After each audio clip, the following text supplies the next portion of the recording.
60% of people will avoid your business if you have an unattractive logo. This podcast is sponsored by Resurrection Design Company, which helps kingdom-minded businesses and churches fix that problem. Right now, they're running a special for the listeners of this podcast, a free website design for the first 2 people who sign up for a brand identity package. This offer expires the last day of this month, so get out your phone now and visit resurrectiondesign.co/matter to claim your free website design. The link is in the description. Or at the gate, you need a barbarian to fight back against you.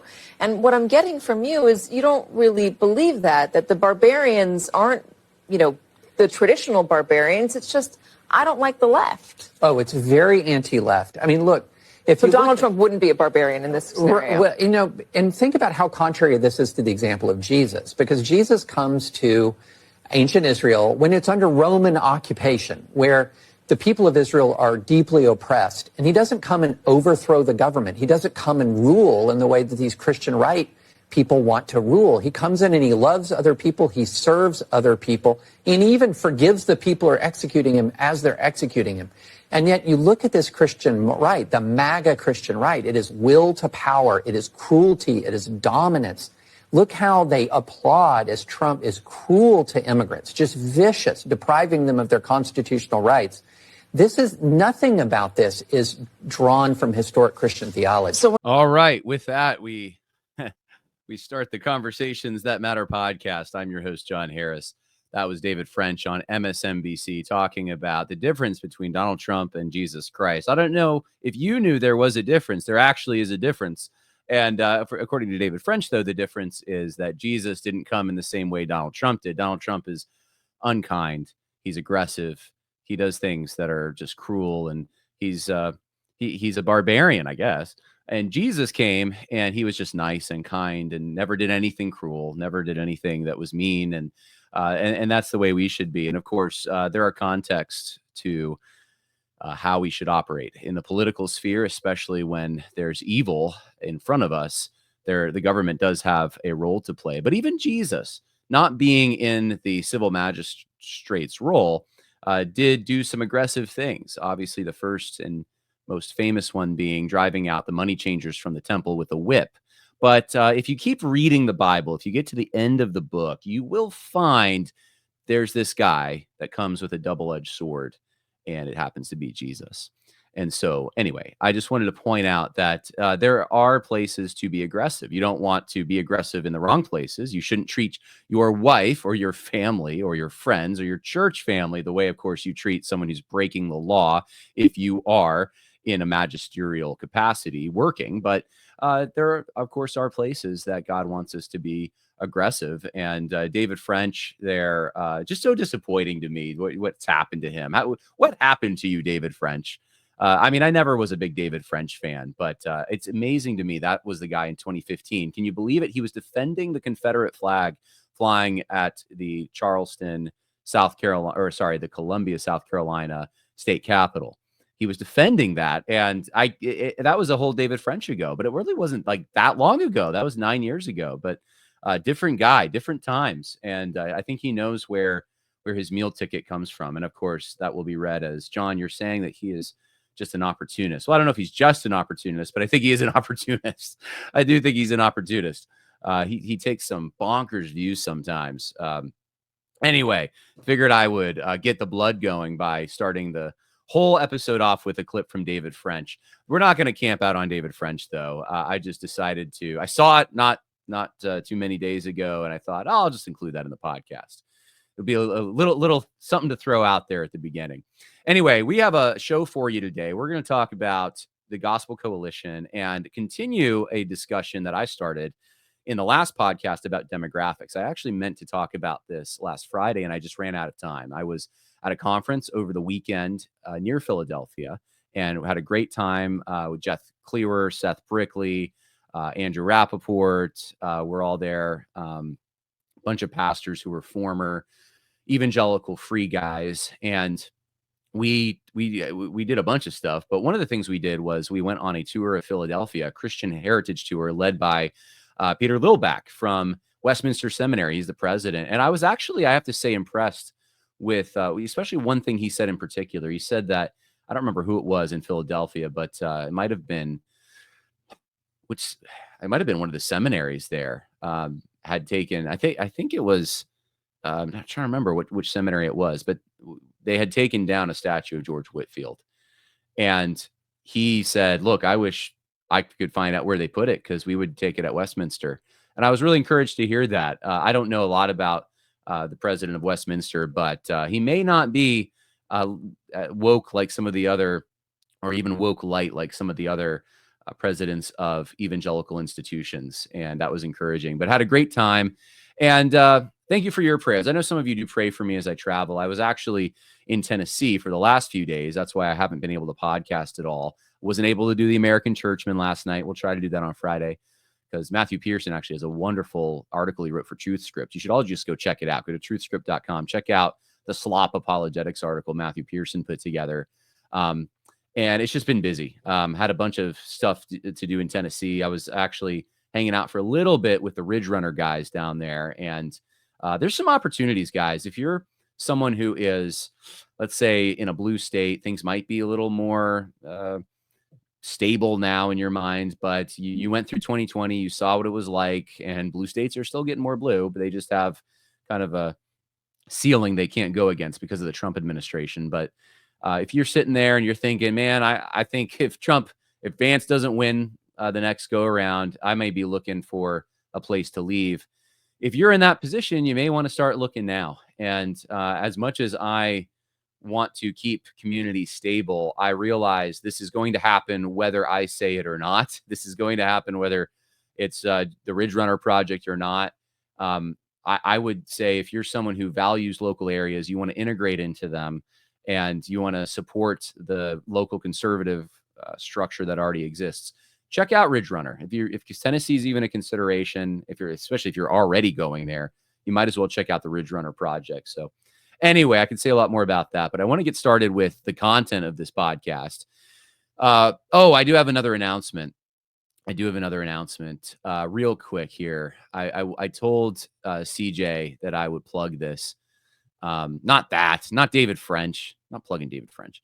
I would plug this, the Dabney Thornwell Institute. The Dabney Thornwell Institute, they're publishing some forgotten publications. I have a copy of Forgotten Saints in my office. I think it's right. It's somewhere in my office. I don't remember where.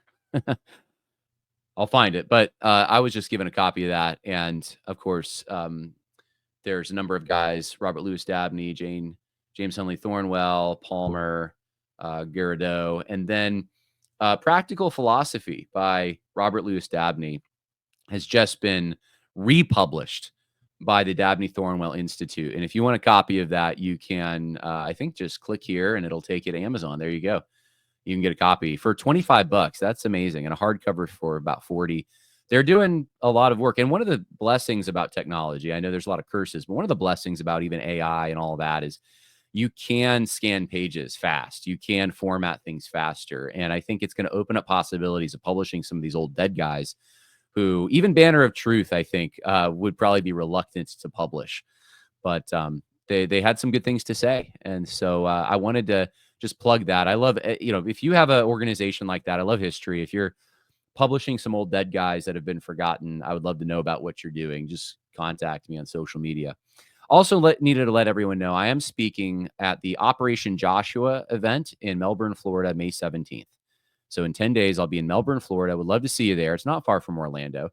And I'm going to be there probably less than a day. I'm flying in, flying out, but I will have that afternoon, and I would love to see some of you at this particular event. So if you want to get copies of my book, I'll autograph them for you, Against the Waves, Christian Order in a Liberal Age. Some of you might have seen Doug Wilson, actually.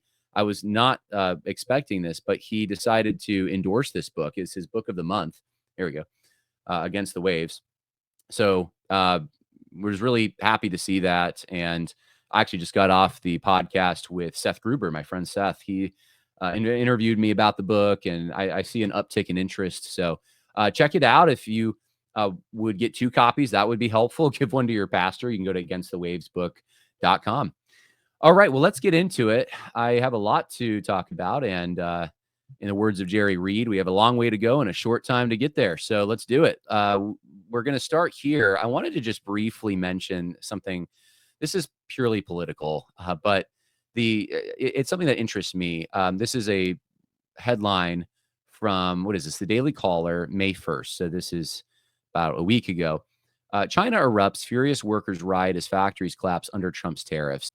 There's more to the tariffs than just economics. This is also, I think, something that is concerned. Trump is concerned with national security. And if you read this article from the Daily Caller, it brings up a situation that happened a few years ago in Hong Kong and says, hey, this might spark something like that. And I can't help but think maybe that's part of it. We are in a war with China, even if it's a Cold War. So anyway, I was having trouble with my sound during the Seth Gruber podcast, and I'm wondering, I did some adjustments, I did some changes. I'm wondering though if it wasn't enough. I don't know. Maybe I need a plug-in or something. Hopefully that doesn't happen again. If it is, I'll try to keep my eye on the chat comments. Here's another headline from the Epoch Times. U.S. ends trade exemption that enabled flood of cheap Chinese goods. And one of the things this gets into is the stealing of intellectual property. China is apparently very known for this. They steal intellectual property and then they sell it back to the United States. So you could come up with an invention, you could come up with a product. They will make it cheaper. Even if you send it to China and say, I want your factory to make this, you won't hear from them again. And all of a sudden you'll see, wow, it's being sold on Amazon or it's being sold on eBay. And they just stole your idea. And this is one of the big problems with trading with China. And one of the reasons I think for the tariffs is they do not have the same value system. They do not play the same way we play. And it is unfair when the American workers, American manufacturers they are restricted. They cannot produce things that they don't have the rights to. Whereas in China, you can just be undercut so easily. So you pay all this money to develop something, you never get to see the reward of it, and it just stifles development. And China relies on us for development. So who's going to do the developing if there's no incentives to develop and if China's just stealing from us? I think that if you can curtail that somehow, you will get a boost in innovative thinking, and America could lead in inventions and all the things that America used to lead in more. We have some good news from the Trump administration. Trump creates a religious liberty commission on National Day of Prayer. And if you've noticed, the Trump administration has pretty much been overtly, Christian. And even the Paula White's faith-based organization, I'm not crazy about Paula White, but it is her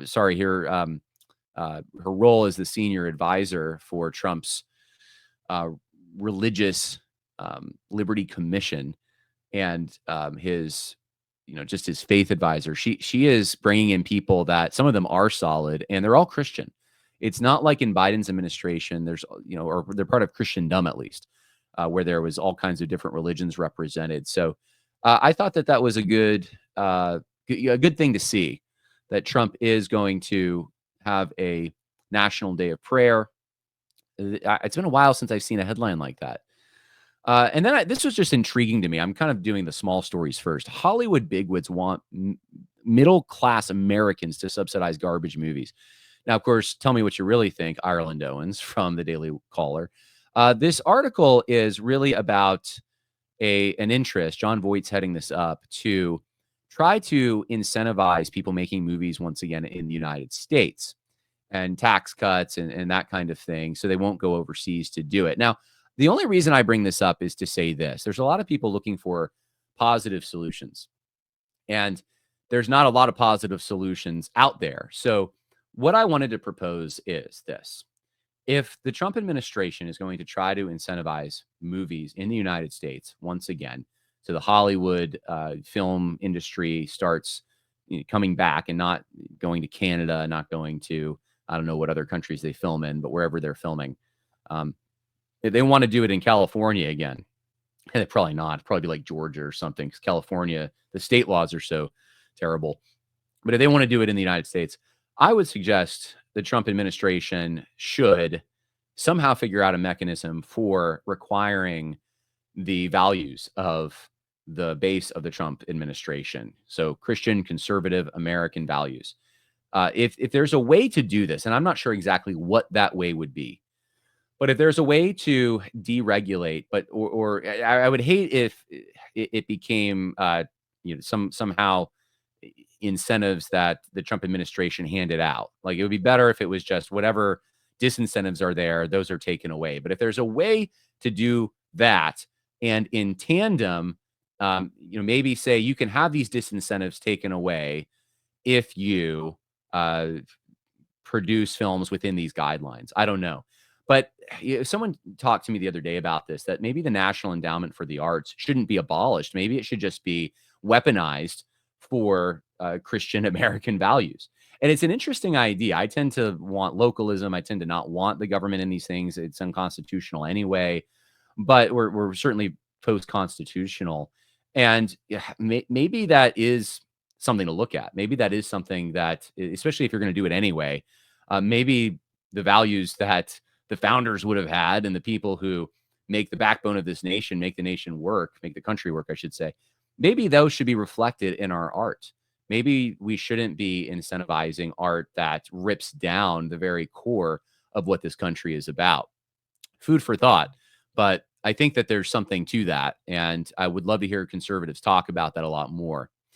All right, well, let's get into this. This is kind of bad news, and I talked about this last week. Colorado, heavily amended bill adding legal protections for transgender people passes Colorado Senate. So it's passed the Representative House. It has passed the Senate.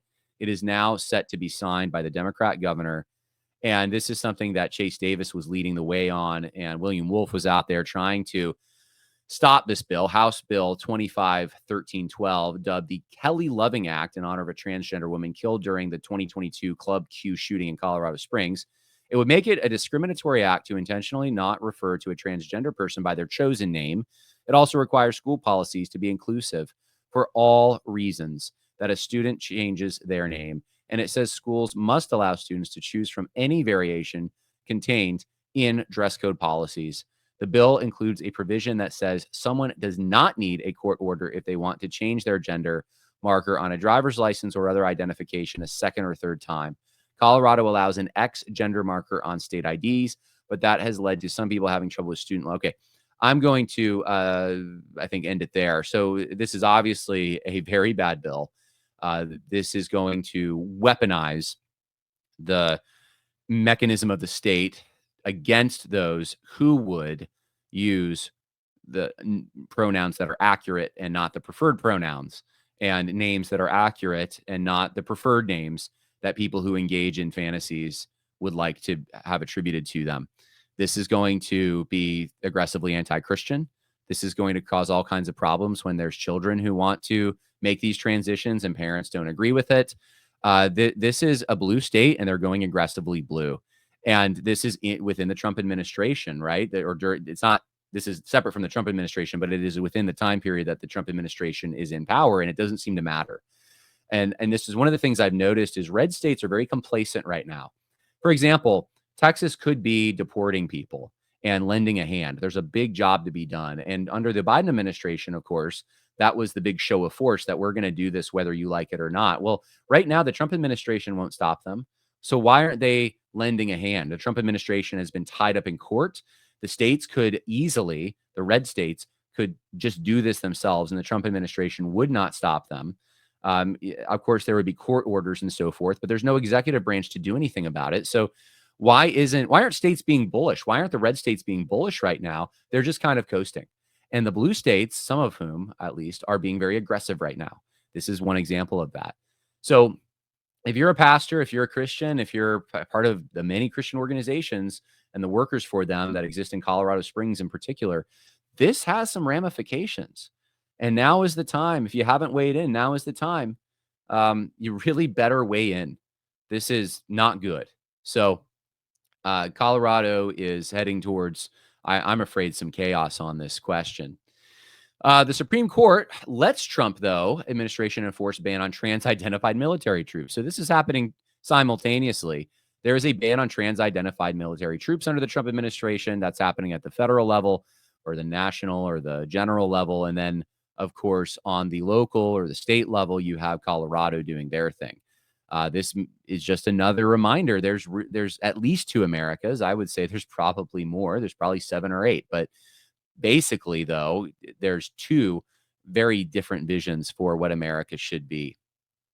And of course, Christianity Today, getting in on this, these are some headlines I saw from last week, how evangelicals in 7 countries view Trump's first 100 days. And of course, I actually, you know what, I did have it pulled up with the paywall. Well, I guess there's a paywall, so I can't read it, but you can guess what this is talking about. Evangelicals in other countries not too hot on the Trump administration.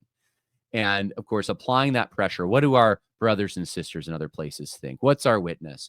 And then Christianity Today, how ICE deleted international students at Christian colleges. Oh, the humanity. Oh, the shame. The article says that at least 8 evangelical schools have reported student records being deleted. Oklahoma Christian University lost 2, Baylor lost 3, Concordia lost 10, and it says more than 60 students at evangelical institutions have been impacted. The disappearances begin in March. Just people just disappearing. Administrations just disappearing people. It's just like the Soviets. It's just like the Nazi regime. They're disappearing people. Speaking, of course, from Christianity Today's perspective. At the same time, it began quietly canceling the legal status of at least 1,800 students. So quiet. They're just doing it under the cover of darkness so no one knows. You can't do anything about it. In some cases, the government now says it was not revoking visas. It was only deleting the digital link between the student visas and their schools. The move erased student authorizations to study, effectively forcing them to stop and to consider leaving the country. Oh, no. They would consider leaving the country over this. I mean, maybe it's not that great of a country. If that's the case, I don't know.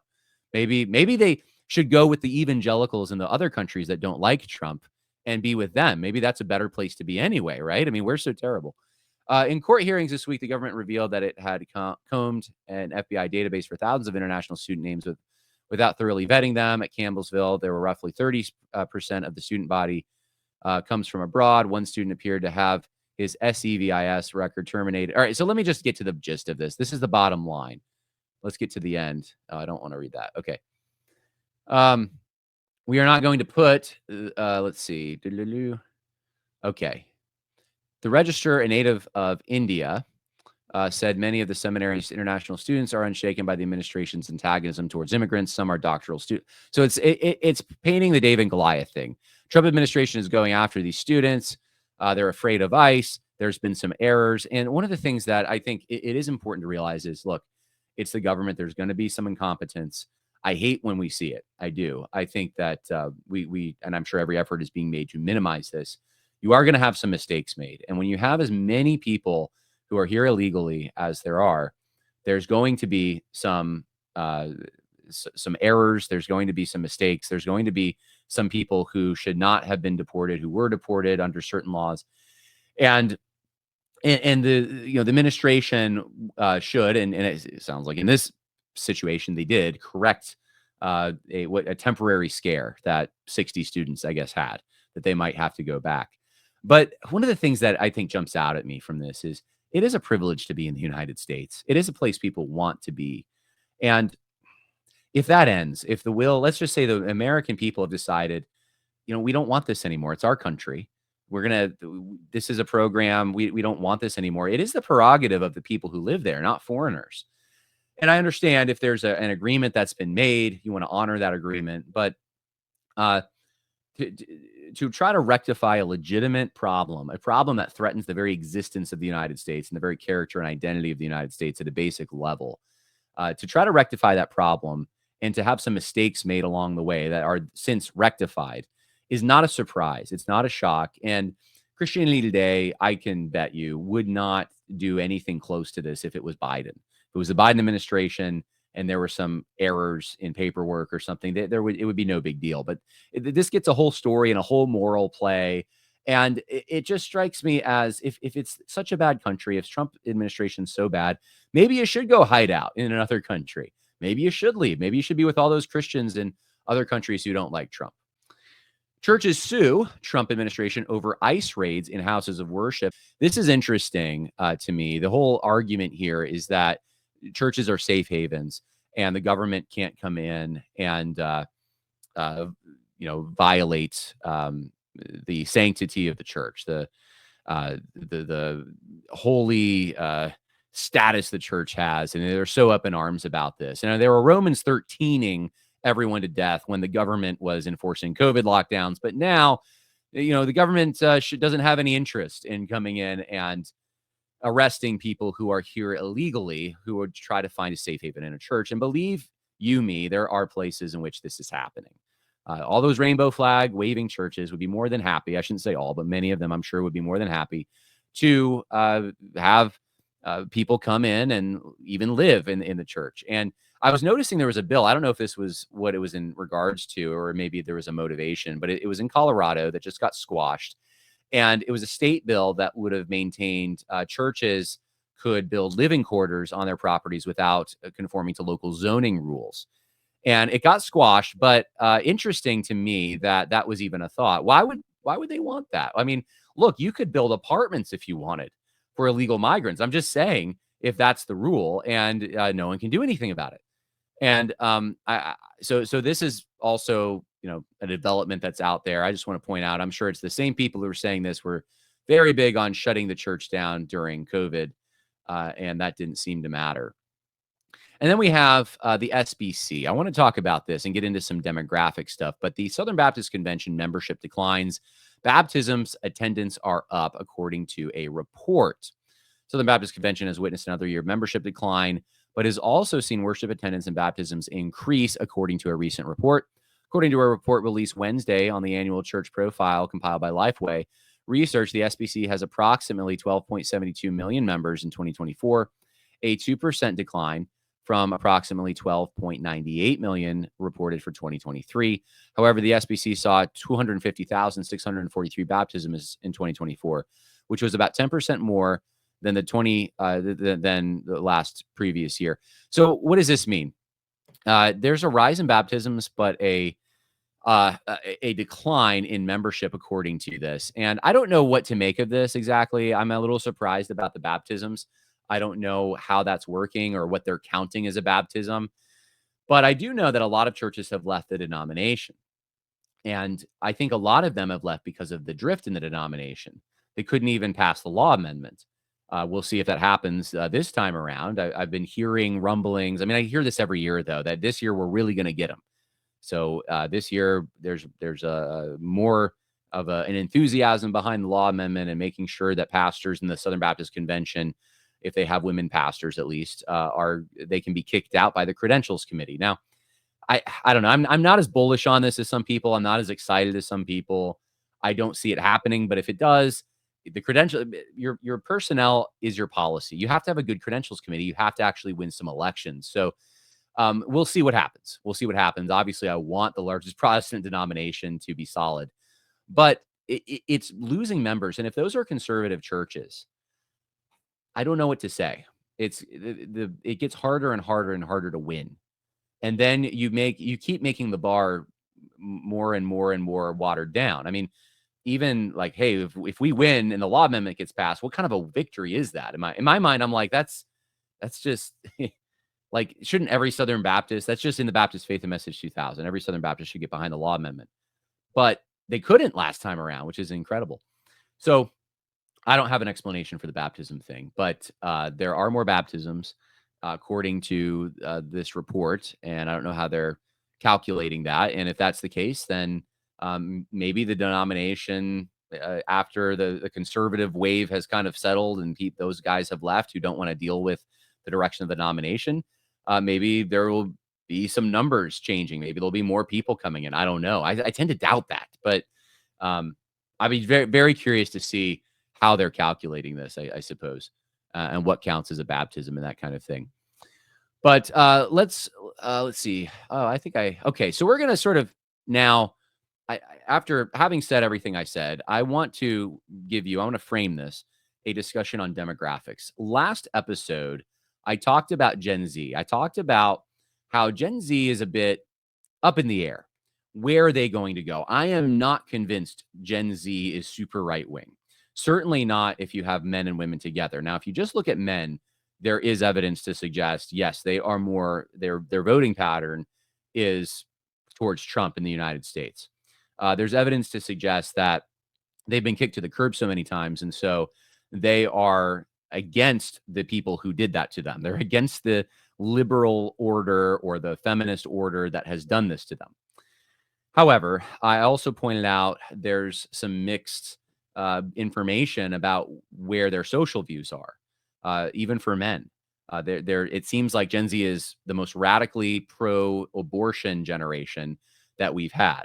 They're the most radically LGBTQ plus normalization friendly generation we've had on the whole, men and women together. And if the mechanism is democracy or some sort of representative government, it doesn't matter if the men, I mean, unless the men take some kind of power, then I don't know what you can do. You have now women going to college more so than men, women getting advancements in influential roles. Men aren't. Men are the ones who are now, they're doing the construction and things like they've always done, but now they're relegated to these more non-influential roles. And if that's the case, I don't know how that rectifies itself. I mean, there's people who want to foment a revolution of some kind. And so men will take their rightful place as the leaders of society through some kind of revolution. But I have so many questions about how that would work and how that would get us to a better spot. Obviously, the best thing is for young men to look at ways they can get influence in their local communities first. But wherever they can get influence, try to get the influence you can. I understand you're gate kept out of some things. Go to the places you're not gate kept out of. Do whatever you can to gain influence. And with the power that you gain, do good with it. Don't just punish enemies. I'm not saying you can't have some justice, but actually promote a positive vision for your community and your society. And if you're a Christian, this is a no-brainer. That's the solution to so much of this. Men just got to do the rightful manly thing to do. Don't just black pill and disqualify yourself at early stages by saying things online that are liabilities. Go out there and really fight in the real world for something tangible. That's been my message for a long time. Redditors, fandom wikis, Blue Anon highlight a lot of Gen Z activists. Yeah, I mean, and look, there's a place for that. There's a place for social media, but I'm about to show you what I think the Gospel Coalition has figured out about this. And I want to set it up this way. Australia Prime Minister Albanese makes stunning comeback with landslide win. So in Albanese, Prime Minister had a landslide win in Australia. And according to this article, it looks like Gen Zers help make this happen. So not so bullish. And now I haven't examined this in detail, but in Canada, some mixed results here. In Canada, it looks like Gen Zers actually were more in favor of the more conservative, who wasn't even that conservative, but they were in favor of the conservative candidate in their recent prime minister election. But overall, it was a landslide pretty much for the Liberal Party. And let me see if I can find where it talks about Gen Z here. Maybe it wasn't this article. Maybe it was another article I was looking at for that.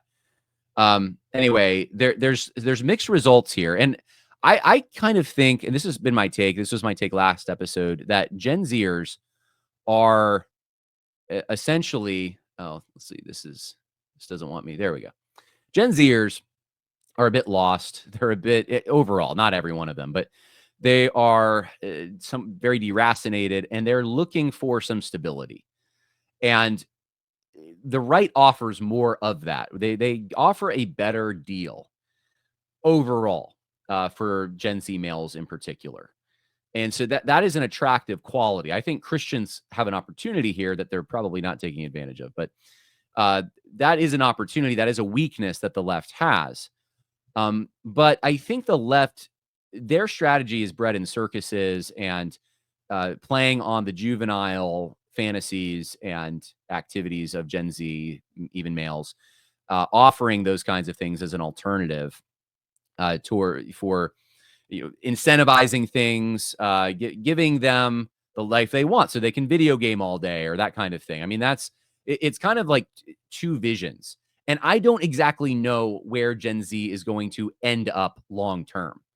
That's the thing that's an unknown right now. I don't take it for granted. I don't take it as a done deal that they're just on the right and they're going to remain on the right and all of that. I think that if they are on the right, they're going to change the way the right looks, and not for the better necessarily.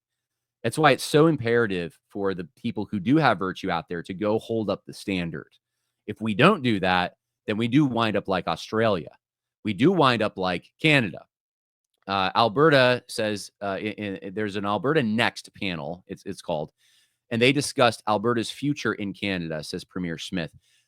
There apparently secession is on the table for some people in Alberta. That's like their, if you want to call it a Bible Belt, that's like their little small Bible Belt that they have. They're real hardcore conservatives live there, and they don't want anything to do with this new Canada that's emerging. I mean, I can't even believe Canada did this in a way. I mean, they're suiciding their culture. They're importing so many people, especially from India. They won't have a culture left. And apparently Canada's okay with that. They're just going to keep going that direction. America seems to be the outlier. America seems, you look at Europe, you look at Canada, you look at Australia, you look at any Western kind of country, America's the outlier. America's the place where, I mean, I was reading years ago, should I even say that I read this? I did. I read Alexander Dugin's book, and Alexander Dugin is, I mean, that's the, Glenn Beck called it the Mein Kampf for the right. And I was like, oh, I got to read it then. I got to find out what it says. And I read it, and you know, there's some interesting things in there, but it's Russian. It's this is a guy who advises Putin. And anyway, one of the things though he kept saying is like basically our hope is in America, that America can somehow take back nationalism for everyone, so that everyone can avoid this globalist kind of slop world that we were in 2020. And I think that's interesting that the hopes of the world, that anyone who just wants basic kind of, we want our own country, that very basic instinct is America's the torchbearer. America's the, and you're in America sitting there and you're like, oh, that's kind of scary. We're on the precipice here, man. It's not like, I mean, we're on a knife's edge here. It could go the other way in the next presidential election. But this is where you seem to have some hope. This is where you seem to have some Gen Zers that were able to form a coalition with other generations and actually get Trump over the line. Hasn't happened in other places. So what are the options? Hey, if we got Alberta, that would be, look, that might be a net gain for the United States. And then if we could get rid of maybe some parts of New England, I mean, I know this is heresy to older generations, but maybe Gen Z, maybe that's the generation that's able to think outside the box on these things, and actually go back to something a little more even rooted. I mean, we were a federal republic.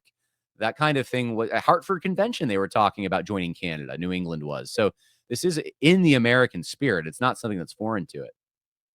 Here's what TGC, I think, figured out, though. This is what I've been building up towards. TGC, the Gospel Coalition, put this out. Now's the time, Gen Z in the church's renewal.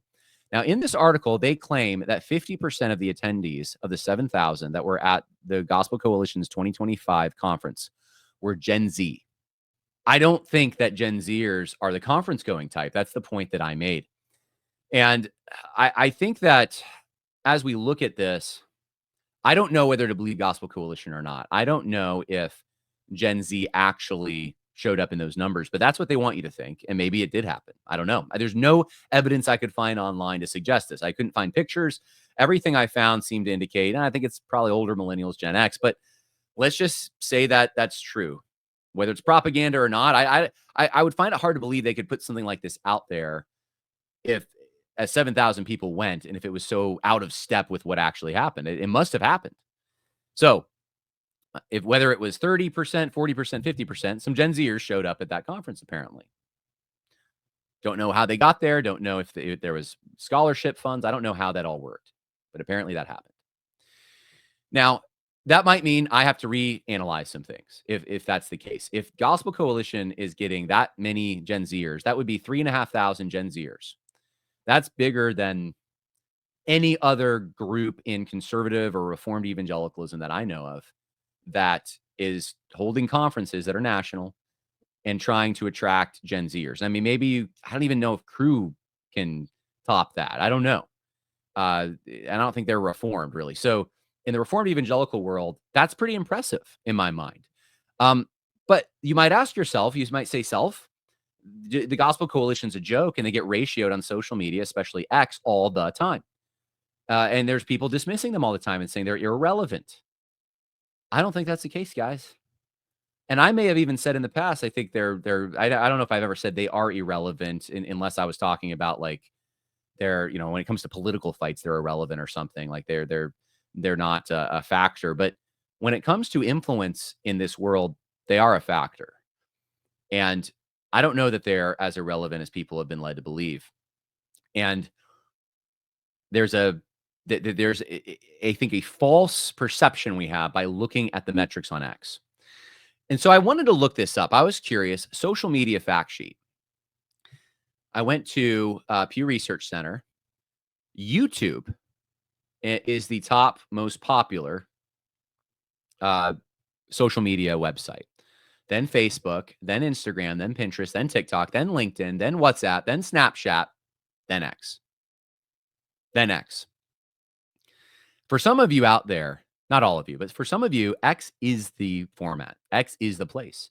You think if it didn't happen on X, I mean, X, Elon Musk was able to sway the election from buying X. I think that did factor in probably. X is not as popular as I thought it was.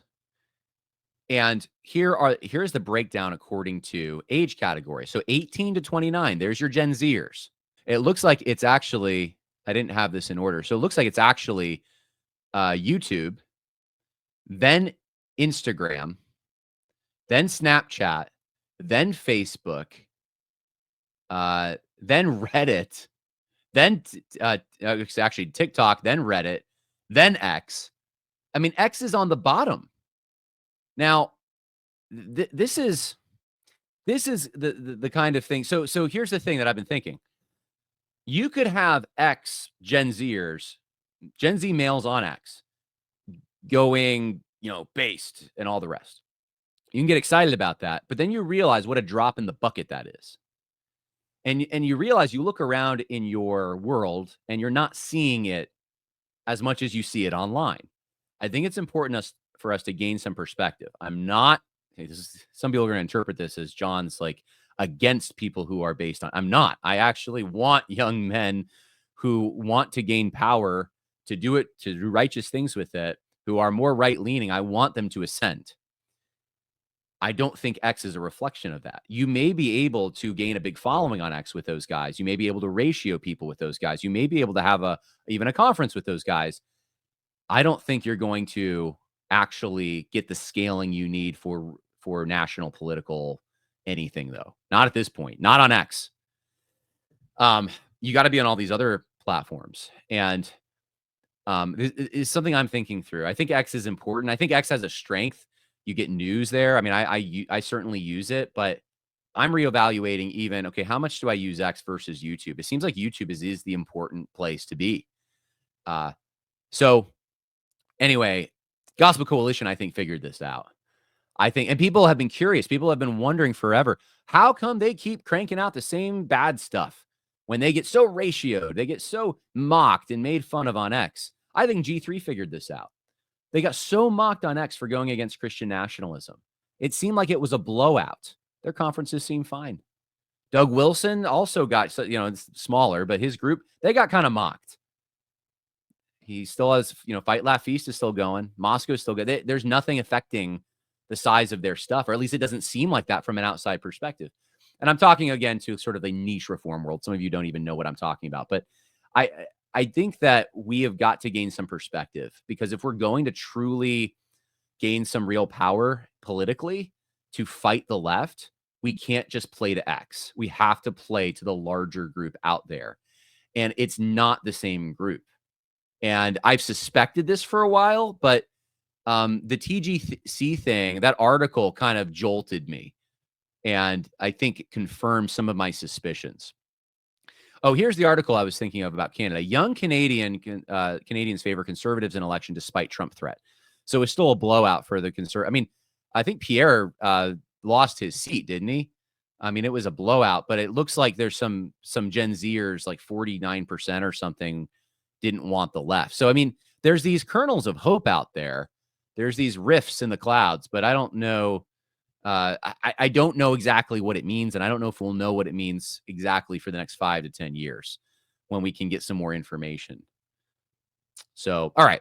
That's pretty much the podcast. That's the analysis that I wanted to give. And that's answering the question that a lot of you have asked about why TGC continues, how it continues. They're doing just fine, guys. They're doing just fine. It doesn't mean that we shouldn't stop critiquing them. It doesn't mean that they haven't lost support among a certain demographic, but not enough to make the organization need to shut down yet. So I think there are some signs out there, like T4G, for example. They stopped doing their conferences. And I did interpret that as, okay, they're losing some momentum and that kind of thing. But institutional connections are important. Institutional connections, when you have churches and pastors and you're hooked into local churches and they're all in lockstep and they're saying, come to this conference, and they're saying, read this book, and they're saying, do this thing, that matters more than I think, as much as it matters to have Twitter, a Twitter presence. We need to scale up into organizations that have relationships with local churches and can mobilize that. I mean, in Colorado, that seems to be one of the issues that they have, is like, why aren't churches mobilized on this issue more? They need to be. This is a problem even for the Southern Baptist Convention. There needs to be more mobilization, and that means more resources, guys. That means the Center for Baptist Leadership may need more resources if that's your thing. It means Truth Script may need more resources. It means, and we are doing things. It means that if you find a good organization, they need the resources to be able to make the connections.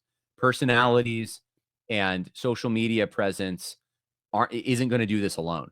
It's got to be in a real, tangible community. And it's like online dating. I mean, what's the use of it if you don't actually get married to a real person in a tangible way? This has to meet reality. That's the goal. That's what we got to do. All right. That's the podcast. I'll take some questions or comments, and then I got to end it. And I got to figure out what's going on with my microphone and why it keeps cutting out. History is not being made on Reddit. No, it's not. No, it's not. Don't deceive yourself into thinking that. Don't just go into the echo chambers and, everyone agrees with each other, pats themselves on the back, but you waste so much resources if that's all you're doing. It's got to have a connection to the real world, guys. If it doesn't, what good is it? Does Gen Z have the attention span to attend conferences? I don't know. TGC, G3, Desiring God, and Grace to You are all poisoned by Puritan Reformed Calvinism, but they will never change. I've experienced. Okay, squirrel. We're talking about a different issue here. I'm looking at bigger picture here, guys. Let's see. Gerard says my church is very active in evangelism, discipleship, missionary work, but it's the exception. Yeah, that's what we got to do. That's what we got to do. And I'm not demeaning online work. That's very important too, but it can't just be that. And the work's got to make sense. It can't just be echo chamber stuff. All right. Well, that is the podcast. I am going to end it now, and I will re-upload a video that's got the silence parts taken out, and I'll figure out what's going on with the mic. Thank you, everyone. God bless.